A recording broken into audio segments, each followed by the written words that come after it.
The blade pierced through flesh and bone with a sickening crunch.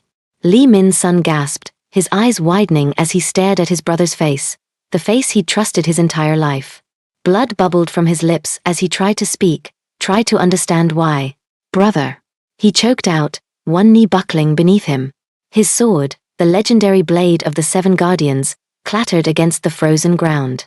Lee Min, whose smile was cold, devoid of the warmth that had always been there. "You were always father's favorite. The chosen one. The unburnt warrior." He twisted the blade deeper, and Min's son screamed. "But you're not chosen anymore." The Dark Lord emerged from the shadows, his arrows already nocked. 2 shots, precise, brutal. They found their home in Min's son's stomach, and the world tilted. He stumbled backward, armor weighing him down like chains. His feet found nothing but air as the cliff's edge crumbled beneath him. The fall seemed endless. Snow whipped past his face, mixing with his blood. The river below roared its welcome, dark and merciless. But as the water reached up to claim him, something else appeared, a swirling vortex of blue light, crackling with energy that tasted of lightning and possibility. The portal swallowed him whole.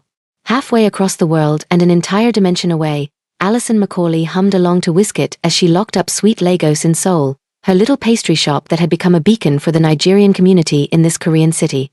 The evening air was crisp, Christmas lights already beginning to twinkle across the streets even though it was only early December. "Mrs. Allison. Mrs. Allison." A chorus of voices called out. 5 children from the local orphanage pressed their faces against the window, breath fogging the glass. She laughed, her dark skin glowing under the streetlights as she pushed the door back open. "You little rascals. I told you I'd bring the pastries tomorrow. But we wanted to say thank you now," the smallest one, Ji-woo, said in Korean, clutching a drawing. It was a picture of Allison with angel wings. "You our Christmas angel." Something tightened in Allison's chest. She'd been their age once, alone in an orphanage in Lagos after her parents died in that mysterious car crash. No one had brought her pastries. No one had made her feel seen. She crouched down, accepting the drawing with trembling hands. "You are all my angels. Every single one of you." She pulled them into a group hug, feeling their small arms wrap around her. This was why she did it. This was why every spare one went to these children. After they left, escorted by their caretaker, Allison loaded the last of the donation boxes into her car. Her old Honda coughed to life, and she headed home to her tiny apartment in Gangnam, where Coco, her golden retriever mix, would be waiting. The apartment complex was quiet when she arrived. Too quiet. Allison frowned as she parked, noticing a strange blue glow flickering near her balcony on the ground floor. Had someone set up Christmas lights early? She grabbed her purse and stepped out, heels clicking against the pavement. The glow was fading now, replaced by something that made her heart stop. A crater. Right there in the small garden area near her unit. And in the center of it, a man. He was massive, dressed in what looked like ancient armor, the kind she'd seen in Korean historical dramas, but different. More intricate. More real. His long black hair was matted with blood, and his face, even in unconsciousness, was the most beautiful thing she'd ever seen.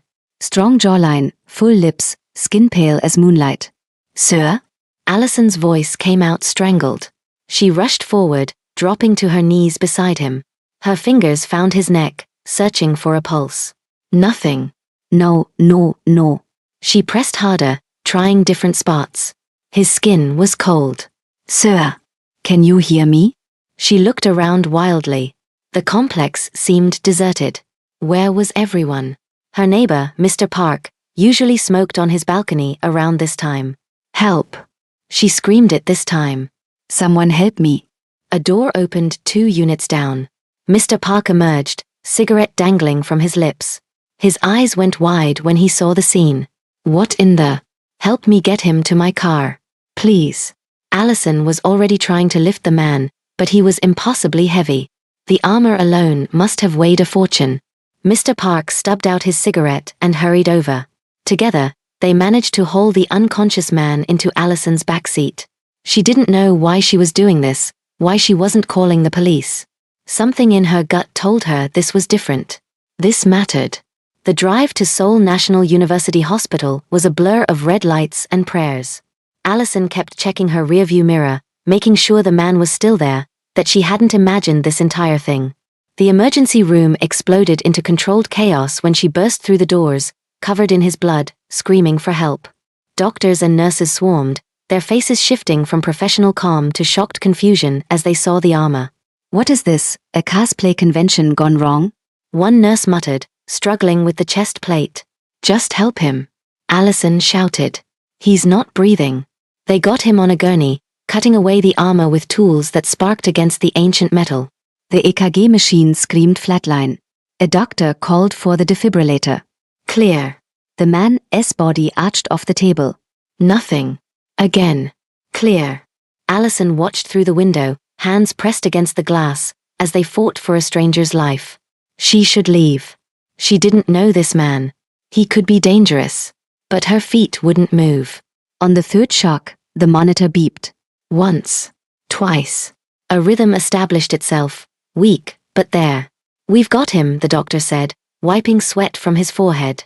"Get him to surgery. Those arrow wounds need immediate attention." Hours passed in the waiting room. Allison called her shop manager, told her she wouldn't be in tomorrow. She called Mrs. Kim next door, asked her to feed Coco. She didn't know why she was doing any of this. The rational part of her brain was screaming to go home, to forget this ever happened. But she stayed. When the doctor finally emerged, the sun was beginning to rise. "He's stable. We removed 2 arrows and repaired internal damage." The blade wound to his chest somehow missed his heart by millimeters. "It's a miracle he's alive." The doctor paused. "But there's something strange. He has scarring patterns that suggest previous severe trauma, burns that should have killed him. And his muscle density is unusual." "Can I see him?" Allison asked. The doctor hesitated. "Are you family?" "Yes," Allison lied without thinking. "He's my cousin. From up north." She didn't know why the lie came so easily. Maybe because the truth, that she'd found him in a crater glowing with blue light, would get her committed. They let her in. The man lay in the ICU bed, tubes and wires connecting him to machines that beeped steadily.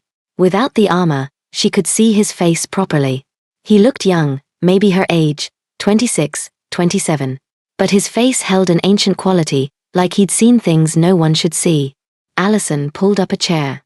"I don't know who you are," she whispered, taking his hand. It was large, calloused, a warrior's hand. "But you're safe now. I promise." She meant to stay for a few minutes. She stayed for hours. Days. Weeks. The doctors couldn't identify him. No fingerprints in the system, no dental records, no missing persons report that matched. It was as if he'd appeared from nowhere. They listed him as John Doe, and Allison became his only visitor. She brought flowers every morning before work, white chrysanthemums because they reminded her of peace. She read to him during lunch breaks, Korean romance novels at first, then stories about Lagos, about her childhood, about her dreams. "I always wanted to open a chain of bakeries," she told him one afternoon, 3 weeks in. "Not just in Seoul, but back home in Lagos too. Give jobs to people who need them. Feed people who are hungry." She laughed softly. "Sounds silly, right? But food is love." That's what my mother used to say before." She trailed off, squeezing his hand. "You would have liked her. She was strong. Beautiful. She made the best puff-puff in all of Lagos." Tears pricked her eyes. "I miss her. I miss them both." The machines beeped their steady rhythm. Allison wiped her eyes and stood to leave. But as she reached the door, she heard it, a soft sound, barely a whisper. Her heart nearly stopped. She spun around, rushing back to the bed. "Hello? "Can you hear me?" His eyelids fluttered. Once. Twice. Then they opened, revealing eyes that were dark as midnight, deep as oceans. They focused on her face with an intensity that made her breath catch. "Where?" His voice was rough, unused. He tried to sit up, but the movement made him grimace. His hands went to his chest, feeling for wounds that were bandaged. Confusion clouded his beautiful features. Hey, it's okay." Allison gently pressed him back down. "You're in a hospital. You're safe. You were hurt very badly." He stared at her like she was speaking a foreign language. Then he spoke again, this time in Korean, but the accent was strange, archaic. "What manner of place is this? These lights." He looked at the fluorescent bulbs overhead with something like fear. Magic? No, not magic. Just electricity. Allison pressed the call button for the nurse. What is your name? Can you tell me your name? He opened his mouth, then closed it. His brow furrowed deeply. I don't. Panic flashed across his face. I don't know. I don't know my name. The doctor rushed in, accompanied by 2 nurses. They performed tests, shined lights in his eyes, asked questions he couldn't answer. Finally, the doctor turned to Allison with a grave expression. Severe traumatic amnesia. Given the nature of his injuries and the head trauma we found, it's not surprising. His memories may return with time, or they may not. So he doesn't remember anything?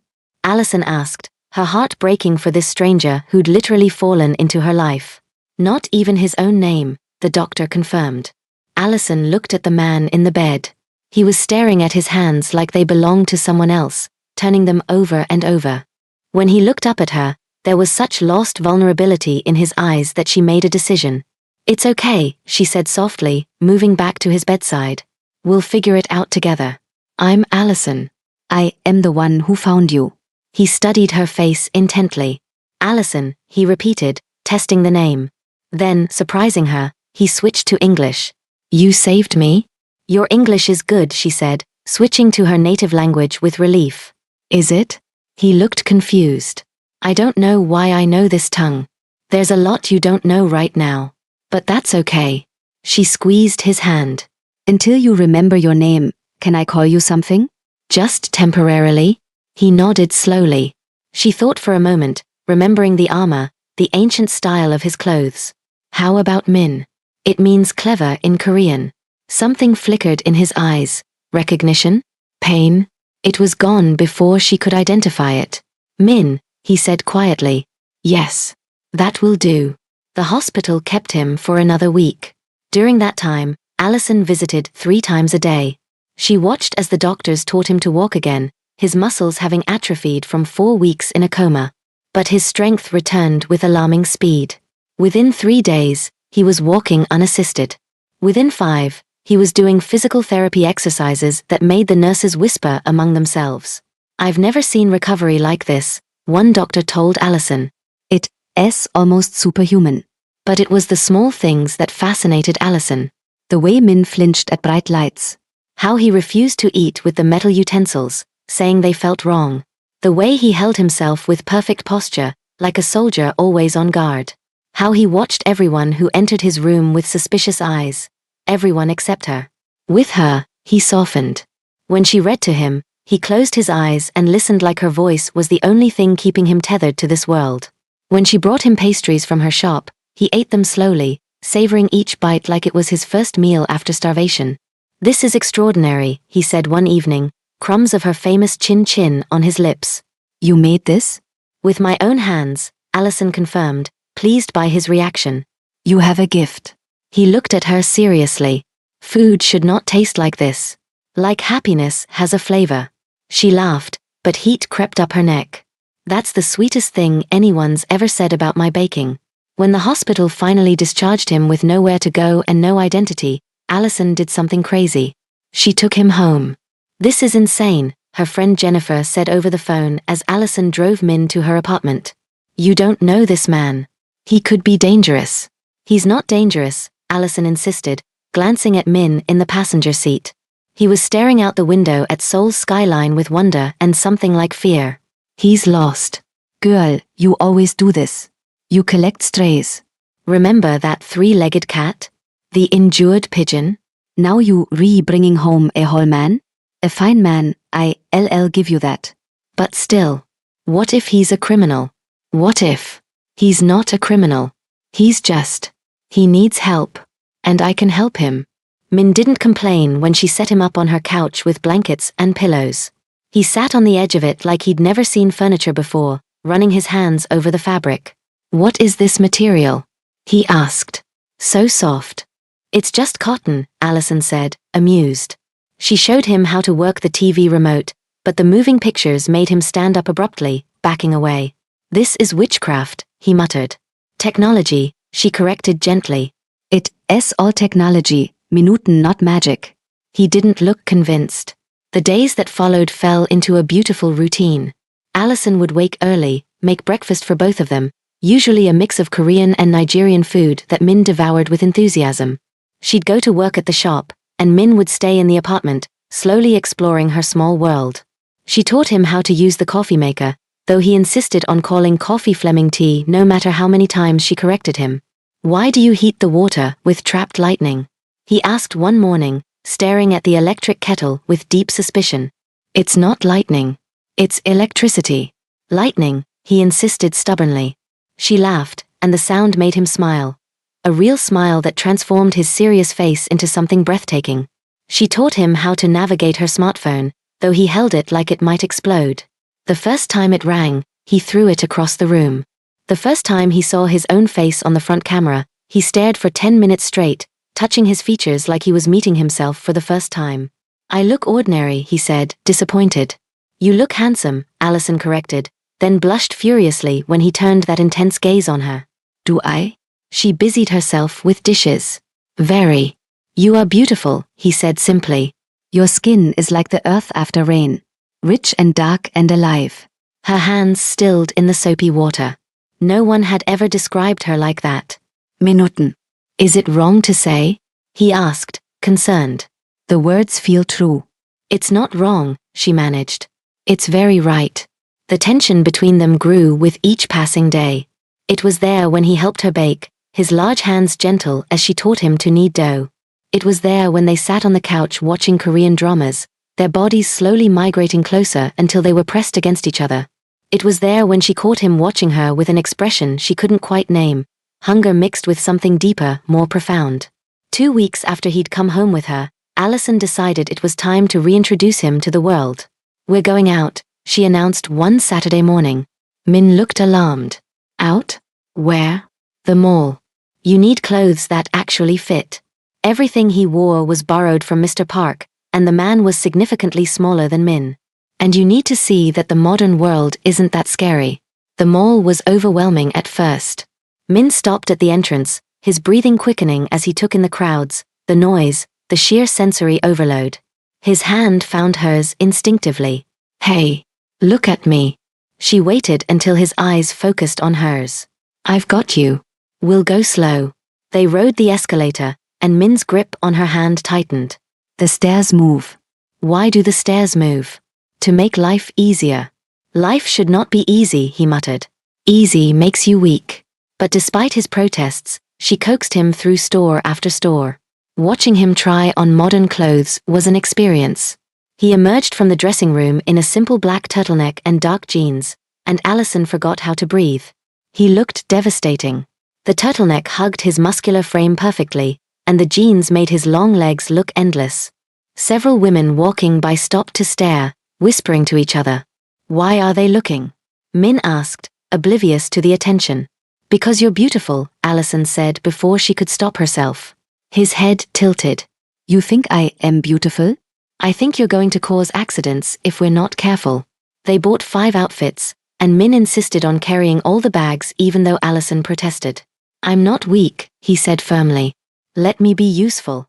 Over the following weeks, they grew impossibly closer. Min helped at the shop, and customers loved him despite his strange way of speaking. Children especially gravitated toward him. He would crouch down to their level, listening to their stories with complete attention, and they would light up under his focus. "You're good with them," Allison observed one afternoon as Min handed a little girl a free cookie after she'd had a bad day at school. "Children are honest," Min replied. "They don't pretend. They feel deeply and love freely." The orphanage visits became a weekly ritual. Every Saturday, they would load up boxes of pastries and head to the children's home where Allison had been volunteering for years. The kids swarmed Min the moment he walked through the door, climbing on him like he was a living jungle gym. "Mr. Min. Mr. Min. Carry me," they would shout in Korean. He would laugh and hoist 3 or 4 of them at once, walking around with children hanging off his arms and back. His strength never seemed to diminish, and Allison would watch with her heart full. One Saturday, disaster nearly struck. They were outside in the orphanage's small playground when a large wooden beam, part of an old structure being demolished next door, came loose. It fell directly toward where little Ji-woo was playing in the sandbox. Everything happened in slow motion. Allison screamed. The other adults started running. But Min was faster. He moved like liquid lightning, covering the distance in 3 long strides. His hand shot up, catching the massive beam that must have weighed several hundred pounds. He held it suspended over Ji-woo's head with one arm, muscles barely straining, as casually as someone might hold an umbrella. The construction workers ran over, their faces pale. How did you? Min lowered the beam to the ground and scooped up Ji-woo, who had started crying from the shock. Haha, little one. You're safe. I've got you. Later, as they drove home, Allison kept glancing at him. That beam, Min. A normal person couldn't have done that. I know. His hands tightened on his knees. Sometimes I do things before I think about them. Like my body knows what to do even when my mind doesn't. It tells me you were someone important. Someone strong. Someone who protected people. Or someone who hurt them, Min said quietly. No. She reached over and took his hand. I don't believe that. The man who plays with orphans and cries at sad movies is not someone who hurts people. Min brought her hand to his lips. You have too much faith in me. I have exactly the right amount.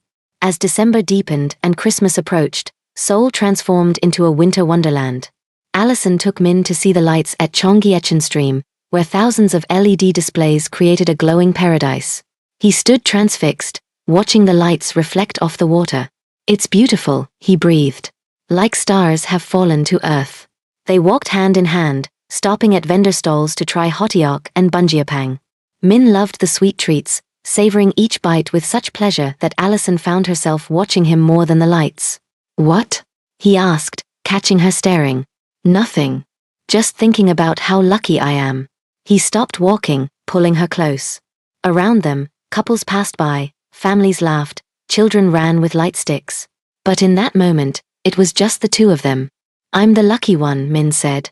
Whatever life I had before, it brought me to you. And that makes every moment of pain worth it. They kissed under the lights, and Allison felt something shift in her chest. This wasn't just attraction anymore. This was love.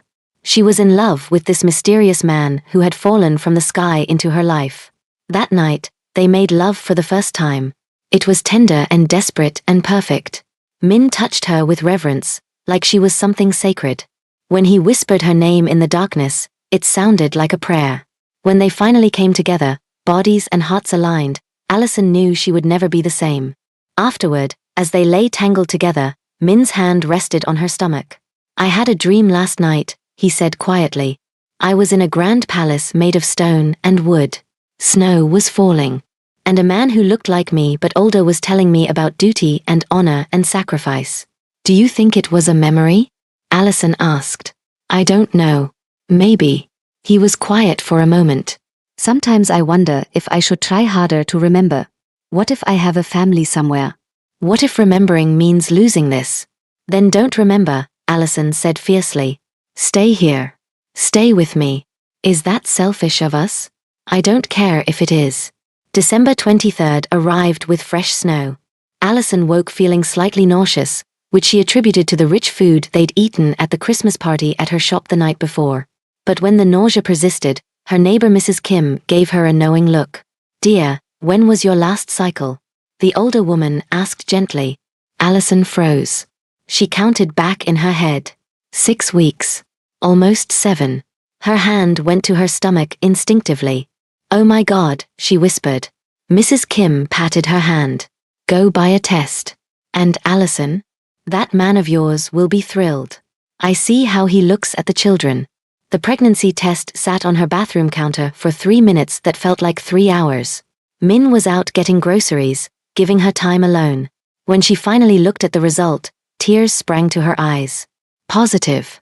She was pregnant. She was going to have Min's baby. A baby with a man who didn't even know his own name. But beneath the practical concerns, joy bubbled up. She was going to be a mother. Min was going to be a father. They were going to be a family. She decided to tell him on Christmas Eve, the next day. It would be perfect, their own little Christmas miracle. That evening, Min took her to the Christmas market in Myeongdong. The streets were packed with people, the air filled with the scent of roasted chestnuts and cinnamon. Vendors sold handmade crafts, couples took selfies under enormous Christmas trees, and carolers sang in Korean and English. Min bought her a simple silver necklace at one of the stalls. To remember this night, he explained, fastening it around her neck. His hands lingered on her shoulders. Allison, I don't remember my past. I may never remember. But I know my future, and I want you in it.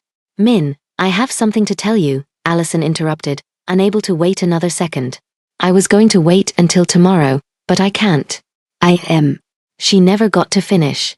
The temperature dropped suddenly, unnaturally. Their breath came out in visible puffs. The crowd around them seemed to slow, then freeze entirely. People stood like statues, mid-laugh, mid-step, mid-word. What is happening? Allison's voice came out strangled. Min's entire body had gone rigid. His head turned slowly, scanning the crowd. Something is wrong. We need to leave. Now. Min, what? They emerged from the shadows between the frozen people. 6 men dressed in black, but as they moved closer, Allison could see their clothing wasn't modern. It was armor, similar to what Min had worn when she found him. They carried swords strapped to their backs, and their faces were covered with dark masks. Lee Min's son, one of them said in ancient Korean. The prince who refused to die.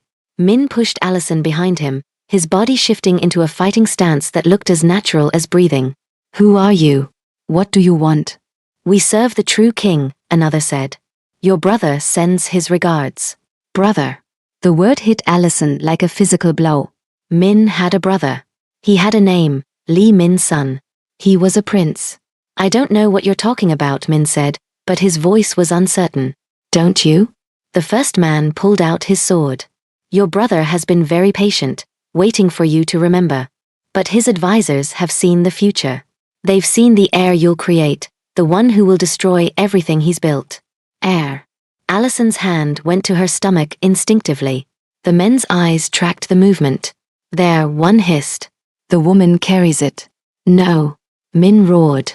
He moved, fast, impossibly fast. His hand shot out and caught the first attacker's wrist, twisting it with a sickening crack. The sword clattered to the ground, and Min snatched it up. The moment his fingers closed around the hilt, everything changed. His eyes went wide, then distant. Memories flooded back. She could see it happening in real time. His face twisted with pain, with recognition, with rage. I remember, he gasped. I remember everything. The other 5 men attacked at once. Min moved like water, like wind, like nothing Allison had ever seen. The sword in his hand became an extension of his body. He parried, struck, spun, each movement precise and deadly. Within seconds, 4 men were on the ground, unconscious or groaning in pain. The remaining 2 backed away, but not in retreat. They were looking past Min, behind him. Allison turned and felt her heart stop. A portal, the same swirling blue light she'd seen that first night, had opened in the middle of the market. And stepping through it was a man who looked exactly like Min, but older, crueler. His smile was all sharp edges. Hello, little brother, Lee Min, who said. I should have made sure you were dead. Min positioned himself between his brother and Allison, sword raised. Lee Min Ho. You traitor. You drove a blade through my heart. And yet here you stand. Always so hard to kill, Min's son. The unburnt warrior. The chosen one. He sneered the titles. Father's favorite. Do you know how exhausting it was, living in your shadow? So you tried to kill me. And I'll finish the job. But first. His eyes slid to Allison. My advisors tell me you've been busy. An heir. How touching. Min's knuckles went white on the sword hilt. You will not touch her. I don't need to. You'll come with me willingly. Because if you don't, I'll kill her right here, right now. And your unborn child with her. Allison's breath caught. He knew. They knew about the baby. Min's shoulders sagged. The fight went out of him. Please. Take me. Do whatever you want to me. Just leave her and the baby alone. They have nothing to do with our war. Min, no. Allison grabbed his arm. Don't do this. He turned to her, and the anguish in his eyes broke her heart. I just found out I'm going to be a father. I will not let him hurt you or our child. Your word, Min said to his brother. Give me your word you'll leave them alone, and I'll return without a fight. Lee Min-hoo smiled. You have my word. Your woman and child will not be harmed.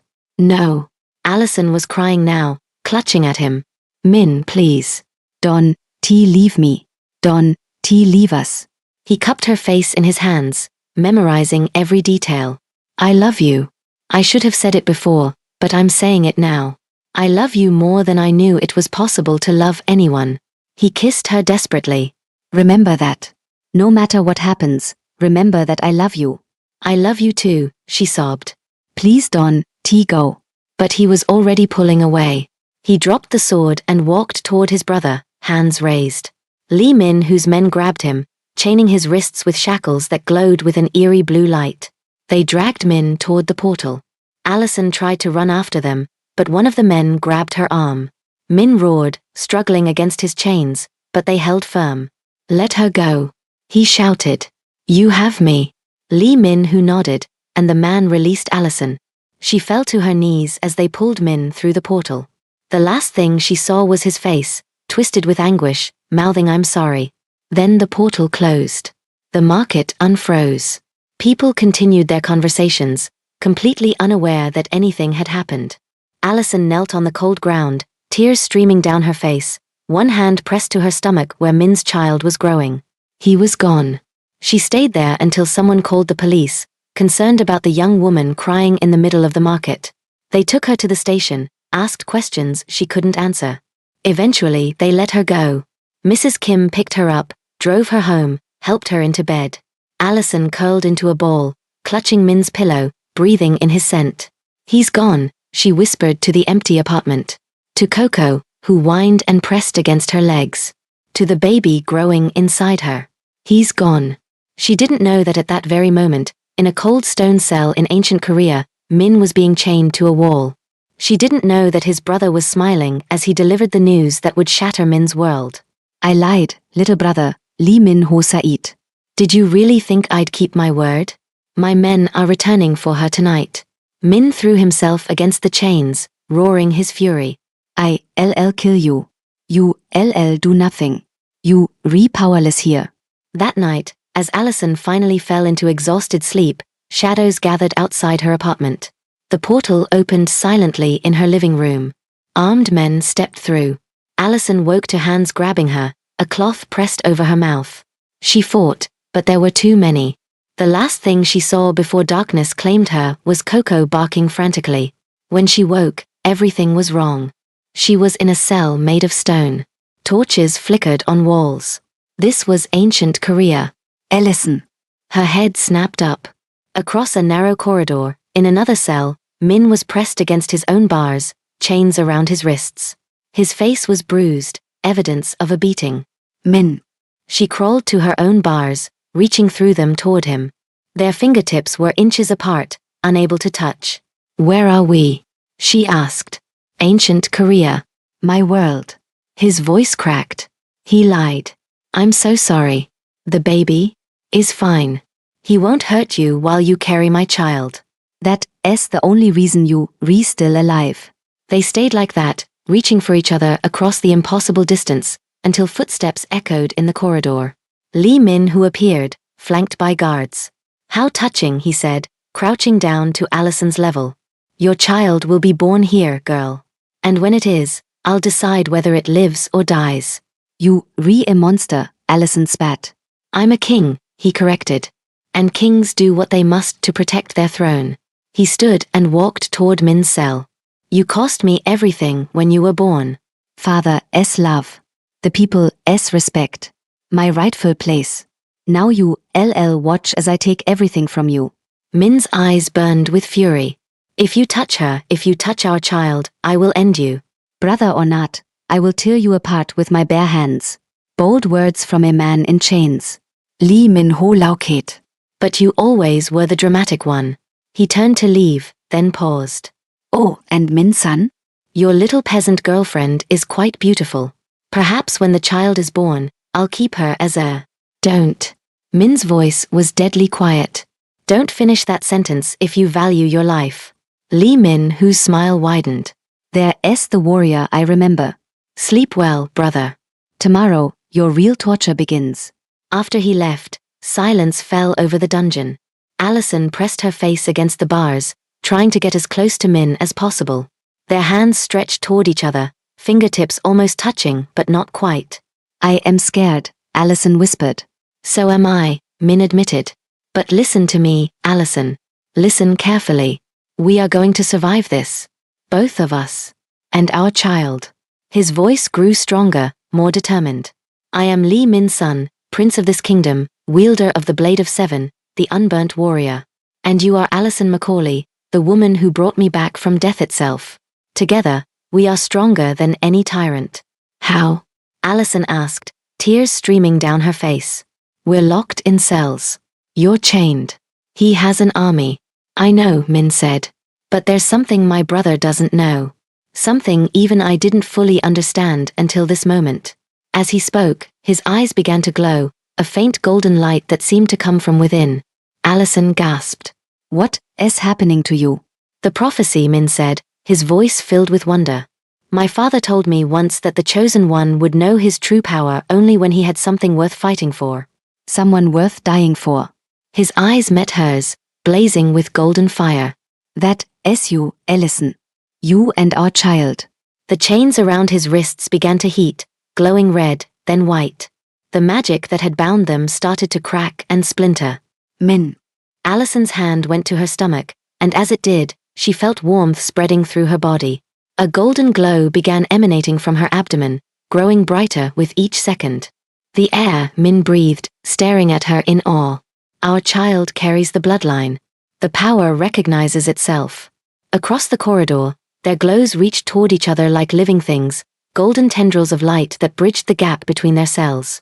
When the lights touched, the entire dungeon shook. Stones cracked. The bars of their cells began to bend. Footsteps pounded down the corridor. Guards were coming, alerted by the tremors. Min. Allison shouted. What do we do? Min pulled against his chains one final time, and with a sound like thunder, they shattered. The golden glow around him intensified, wrapping around his body like armor made of pure light. He grabbed the bars of his cell and tore them apart with his bare hands. The guards burst into the corridor, swords drawn. They stopped dead when they saw Min standing free, his body radiating power, his eyes blazing with golden fire. Stand down, Min commanded, his voice carrying an authority that made even hardened warriors hesitate. Or face the consequences.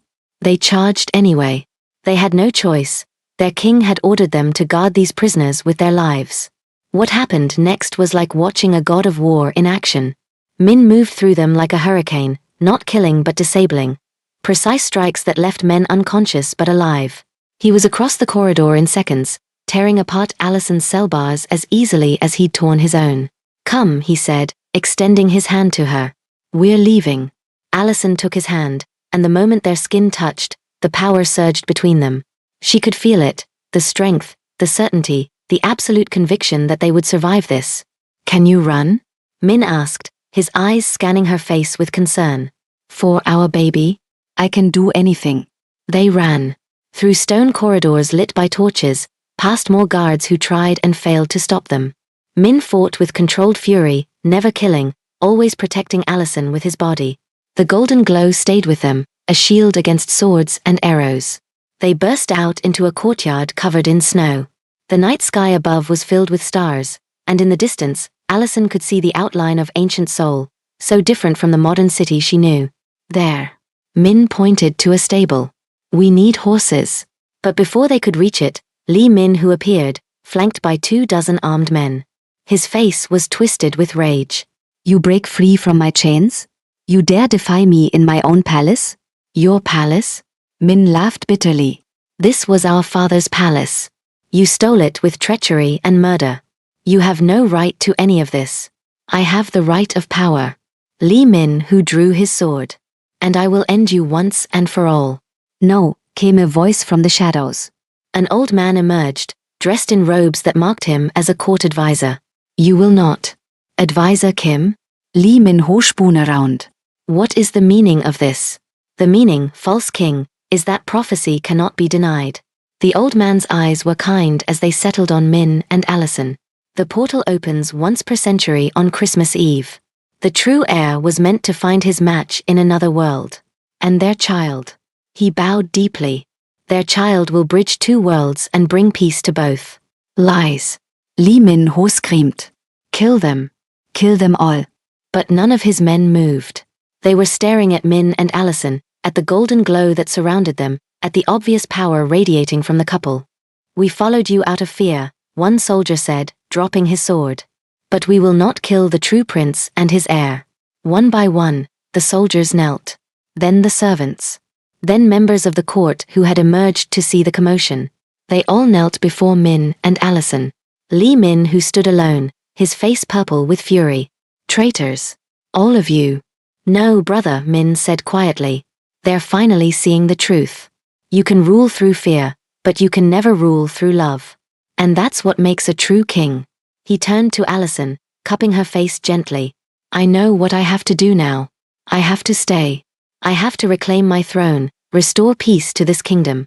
But I won't ask you to stay with me. This isn't your world. I can open the portal, send you home.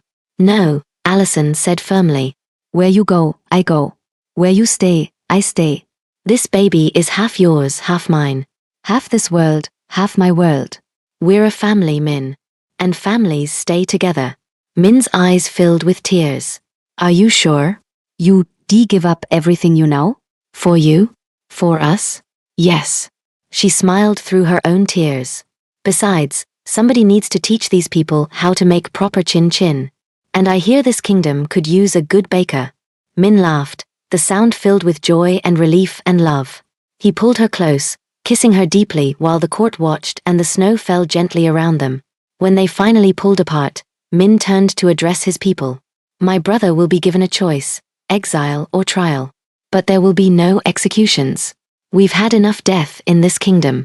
Lee Min, who was dragged away, still screaming threats and curses. But his words held no power anymore. Advisor Kim approached, bowing again. Your Highness, Christmas Eve is tomorrow. The portal will open at midnight. If you wish to retrieve anything from the other world, now is the time. Min looked at Allison. Do you need anything from Seoul? Coco, Allison said immediately. I need my dog. And maybe some of my baking equipment. Oh, and my photo albums. My parents are in those. I want our child to know where I came from. Then we'll get them, Min promised. All of it. That night, as they stood in what would become their chambers, a beautiful room with heated floors and silk curtains, Allison finally felt safe enough to let herself believe it. They'd made it. They'd survived. Mrs. Kim is going to be so confused when she finds the apartment empty, Allison said, laughing weakly. We'll send her a letter through the portal, Min said, wrapping his arms around her from behind, his hands resting on her stomach. Explaining. Well, as much as we can explain. Dear Mrs. Kim, Allison said in a dramatic voice. Sorry for the short notice, but I've moved to ancient Korea to be with my prince boyfriend and have his magical baby. Please feed my dog until we can portal back to get her. Min laughed, the sound rumbling through his chest into her back. Perhaps we'll word it differently. They stood like that for a long moment, looking out the window at the snow-covered kingdom that would be their home. Are you happy? Min asked quietly. I'm terrified, Allison admitted.